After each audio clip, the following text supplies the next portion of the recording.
this race? I guess it kind of came, my finish line that day was at the top of the Poggio. If I got to that point with the front of the race, I knew there was a good chance that I could pull off the sprint, and it hurt a lot getting to the top of the Poggio, but I managed to get there with about 12, 13 guys, I think it was, and from then on it was just making sure it stayed together for the finish. The Poggio is sort of modelled on the old Wollonga Hill, and it comes a few kilometres from the end of this wonderful classic race. Well, why didn't you hang on today? What the hell happened today? Good question. A couple of months earlier, and I think Wollonga's actually a little bit harder than Poggio. Mind you, there's about 150 kilometres difference in the race. So. Now, last year was exceptional. Now, this year, you've got off to a slower start. You're not ripping everybody's legs off this week. I suspect you're probably thinking towards the Olympic Games, are you? Yeah, certainly.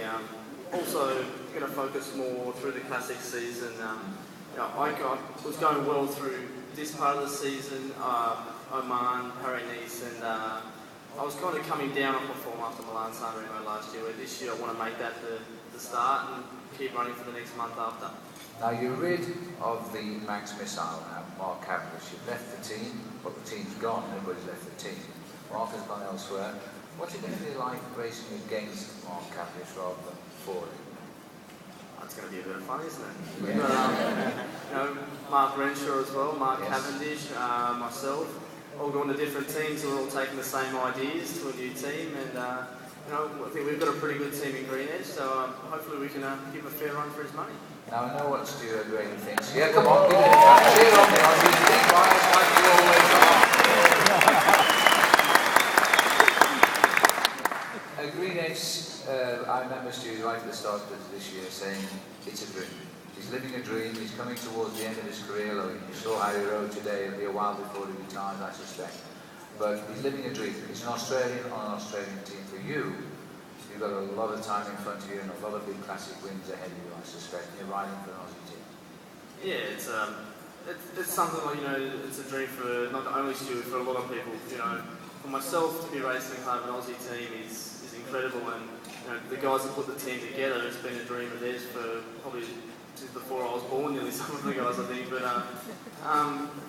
hopefully we can go on and we can build a real history with this team and win some massive races and really put the team on the map. Now, what's special about Tasmania? Is something in the soil or something? Because there's an awful lot of good riders coming out of Tasmania just now. Yeah, I don't know what it is, but there must be something in the water, because there is a few of us coming out of there. For a state with only 500,000 people, we've got the Salzburg brothers, Richie Paul, Will Clark, who won here the other day, Cameron Worth, who was in Liquid Gas last year. Oh, yes, that's classic. Great rider. I was talking to Matthew Goss, but that was one heck of a ride by Will, wasn't it? That was a beauty of a ride, actually. He deserved the win, hands down. The 2 laps on the circuit, we were going pretty hard. Yeah. There was like 4 or 5 teams really chasing, and I think we took 30 seconds out of him. And I think that kind of knocked the morale of a few of the teams there for the first part of the lap. I think they must have wondered who he was. If you didn't watch it on television, and you may not have found it, it did come out eventually. The distance was 148 kilometres, and Will led for 146 kilometres. With 20 kilometres to go, he was 7 minutes in front. On the line, he was 1 minute and 3 seconds, and as he said, he must have died 1,000 deaths. Can you imagine how you would have felt with the peloton chasing you down, knowing they were coming so quickly? I can imagine what I felt, and I also know what he felt. He actually thought they were coming up behind him, and that's why he didn't salute that day. He had no idea, and he said he's seen stars for the last kilometre, so I'm pretty sure it would have been pretty similar. All right, well, we'll talk about you for just a couple of more minutes, Matt. Your biggest disappointment, I guess, last year, you only got a silver medal in the World Championship. Would that be fair to say? Was you disappointed or not? Only. Yeah. It's, of course I would have loved to have won. To start the team, to start Green Edge with the world bands in the team would have been a dream come true. For myself to have the world bands would have been a dream. But it was painfully close, and I don't know how many times I've seen that footage, and I'm sick of seeing it. I'm glad there was no commentary on it, at least I couldn't take any of the blame. But, sorry? No, I'm saying I'm glad there was no commentary on that, but I couldn't take any of the blame. Yeah, you could talk up a little bit more. I might It disappointing not to win because the team worked so well. And on the flip side, it was just a pleasure to be part of that team. Everyone was so committed, and I was supposed to race the Tour of Spain, and I pulled out the first day with a stomach bug and spent 5 weeks at home training, and still the whole team put the confidence in me, and they rode for me, and so close to finishing it off. But it was such a good feeling and so much pride just finishing that race and being part of that team. We're talking of an American team which was based in San Obispo in California. That's where it started. In 4 years they were together.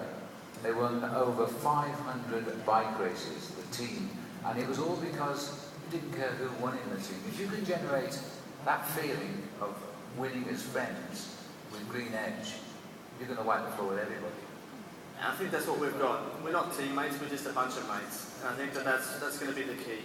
If you're happy to have anyone up the road, whether it's an Aussie guy or one of the international guys, if it's Dan from Africa, we're happy to see anyone win, and we really want to see anyone win, and that creates success. If there's no egos in the team, then it's easy to get along and everyone's happy. And if there's a win for a rider, it's a win for the team. 2 questions left, Matt. The Olympic Games in London, there's only a couple of hills on it, round down the bottom end of the circuit. It's your course. Yeah, hopefully we can get a bit of revenge. That's where Cavendish got the better of me in Copenhagen, but the World Championship circuit's a little bit tougher. It's going to be a little bit harder, and it's going to be more attacking race, I think. You've got 5 guys from each nation there. That's all. Exactly, and at the World Championships you have 8 or 9 guys, so it's going to be a lot harder to control, and it's going to be a lot more attacking race. It's a harder circuit, so hopefully we can get a little bit of a one back on him then. Well, just remember, if you do win, put your brakes on early, otherwise you'll be in the Queen's bedroom. And the last question is, tomorrow, 2 riders going to the start line, dead equal on time. Advantage Geraint, because he's got the Oka jersey and he's got a better point score. So, but if all that Valverde needs to do is get 1 single second to win the race, there's nobody listening. What's the tactics? I can't say anything to you. No, look, you could win, take the bonus. That's great for Simon. That's great for everyone. That's great for myself, for the team, for Simon. But we really want to win this race. The big goal is to wrap it up. We're as close as you can be to winning it. But 1 day to go, and I know as well as anyone. Last year I was 6 seconds behind in the final stage, and I had to close that down to Cameron Minor, and I couldn't do that, and I was a sprinter, and Alejandro Valverde is not a sprinter, so I think it's going to be very difficult for him to pick up any seconds tomorrow, and hopefully we can bring back the first World Tour race for Green Edge. We'll be